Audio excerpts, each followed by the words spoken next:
Hi, we're going to look at the composition of the atmosphere. You just spent some time looking at ancient atmosphere. Now we're going into what we're having today. So this is really quick because this is a review. If you had me last year or Mr. Cater last year, this should be pretty familiar.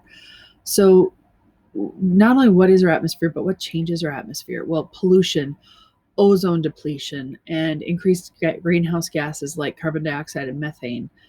Doesn't take much of either of those gases to have a significant increase in temperature.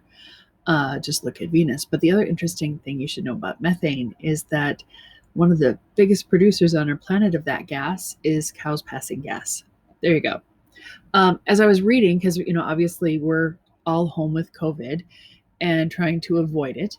And as we're going through, there's been some interesting information that's come out. Now, again, you need to have longer term data to really make some really good assessments, but it's interesting. So I was reading this article and it was good enough that I included it.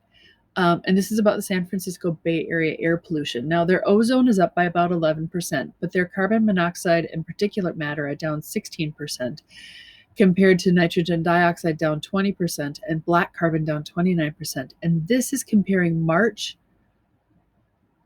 9th through the 20th through those same time periods between 2017 and 2019.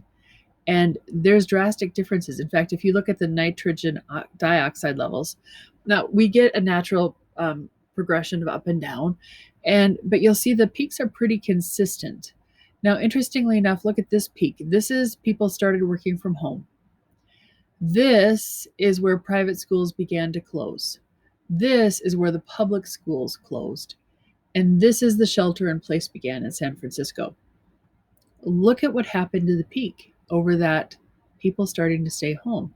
Now, it'll be interesting to see as this goes and how long the stay at home order stays in effect, how this graph will continue to, will it flatten out? Will it go down a little more?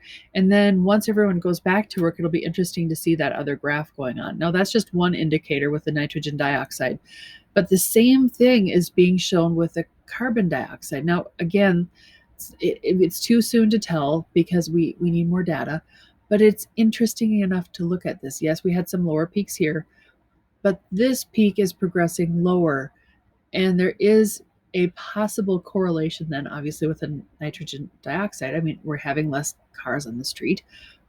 A lot of businesses are shut down. All of that does affect our world. So, what is that atmosphere composed of? 78% of it is nitrogen. We need it by living things for cell proteins to repair and to grow. 21% is oxygen, always useful because we kind of need that to breathe, and it allows fires to ignite. 0.94% is argon, and 0.03% is carbon dioxide. And again, it doesn't take much of a change in carbon dioxide to change things. Carbon dioxide is really important because let's face it, plants breathe it in and they turn that into food we eat.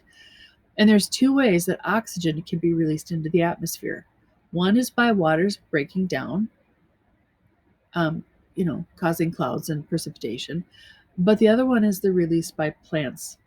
Carbon is taken in by plants, and what they exhale is actually oxygen, which is good for us. This should be familiar. Remember, we had our pauses.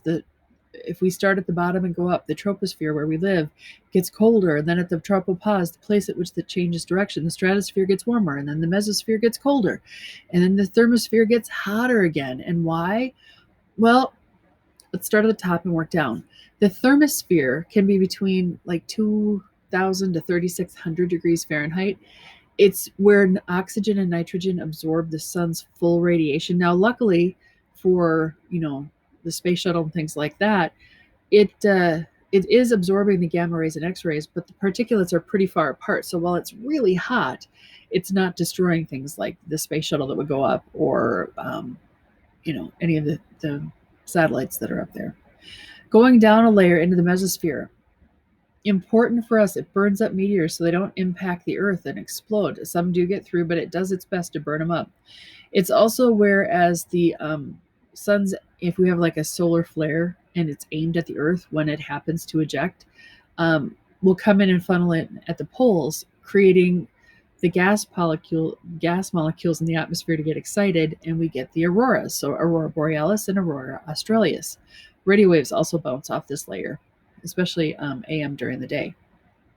Stratosphere. This is super important to us. It's the layer right above where we live. The jet stream moves pollution around our planet. Oxygen absorbs harmful UV light. It's basically Earth's sunscreen. It's our protective layer, so we need that ozone. You're also about to watch right after this a quick video on stratospheric ozone, so expect that next. And planes fly here to get out of the weather. The troposphere, where we live, this is our bread and butter. This is where all the atmosphere above it is piled down and gives us enough pressure that we have that 14.7 pounds per square inch that we need to, breathe. We need that weather to move our moisture around.